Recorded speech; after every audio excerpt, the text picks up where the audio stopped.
So yan, hello, good morning sa atin lahat guys. So may nagtanong sa akin guys, bata pa daw, bakit ang bata ko pa daw as nag-dialysis na ako. So ito lang yung comment back ko sa'yo idol, reply ko, almost 10 years old ako, 2000, mga 2000 or 2001, mga ganun, 11 or 10 years old ako yun. Meron na kasi akong symptoms about sa aking kidney. So pabalik-balik din kami yun ng nanay ko sa PGH, before pa nyo, matagal na. So labas-pasok din ako sa hospital, puro tusok ng karayom. So merong hindi pagbaba ng high blood. So yung high blood ko guys, hindi na bumababa. So 10 years old pa lang ako yun. Pero may time na kaya namang kunin ng gamot, pero hindi ganun na bababa kagad yung high blood ko. So hanggang sa dumating sa point na nag-decide yung nanay ko na i-confine muna ako ng mga ilang months.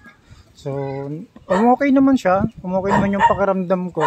Kasi halos lahat ng pagkain na ibinibigay sa akin din, halos wala talagang lasa. Alam naman natin yan kapag nasa PGH ka, tapos nasa room ka ng mga CKD o mga chronic kidney disease, yan.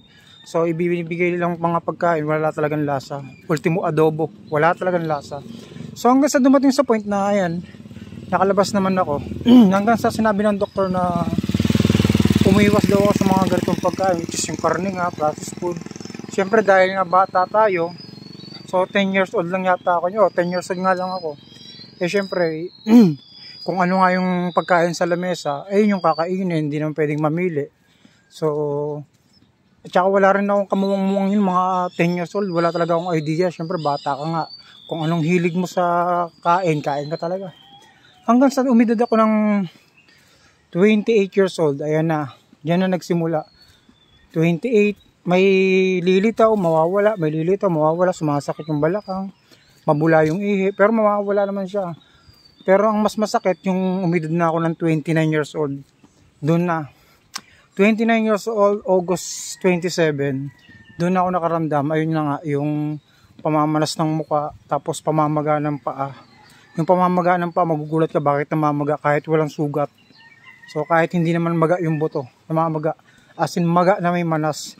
So binaliwala ako kasi parang kaya ko pa naman. Kasi nangihinayang din ako sa mga pasok ko sa trabaho, sa araw syempre. Nangihinayang ako kasi gawa ng may pamilyado ako. At may mga anak din ako. So nangihinayang ako sa araw.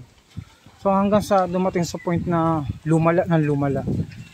As in, doon ko naisip na pagtanto na baliwala talaga yung panghihinayang mo kapag once na bumigay na yung katawan mo.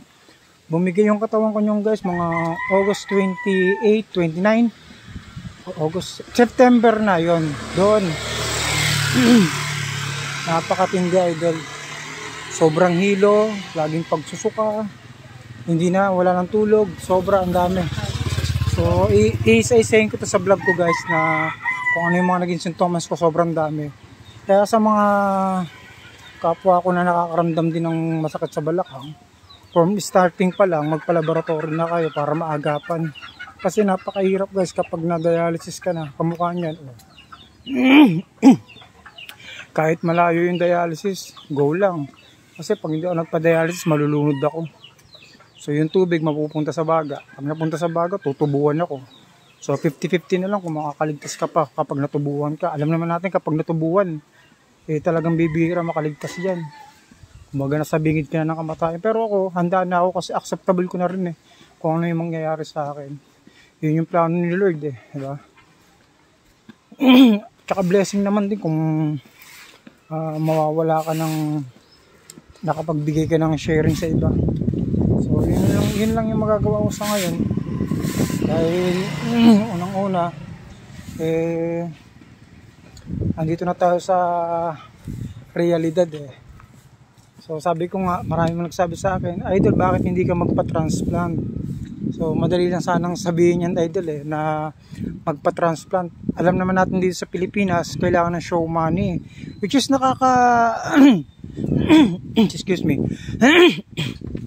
Nakakaganda rin naman ng loob at nakakaginhawa naman din yung bagong sistema ni PhilHealth which is 1M at 2M yung mga covered ng PhilHealth para sa kidney transplant.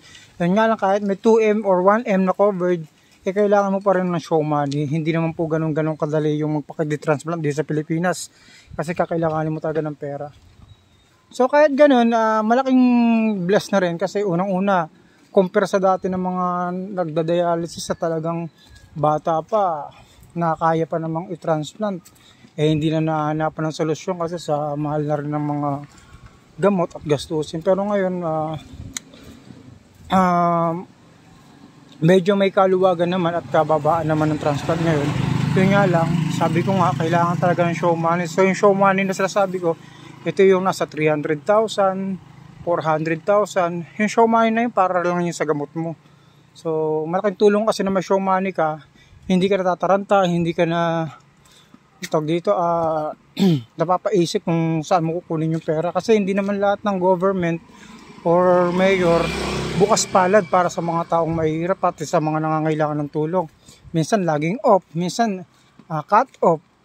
So mas maganda talaga meron kang ilalabas.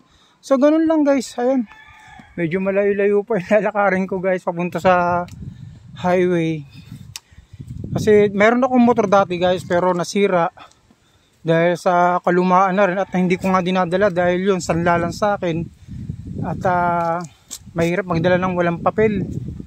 So napakahirap, pero okay naman to sa akin guys kahit naglalakad. Ang mahalaga na i-exercise yung ating katawan.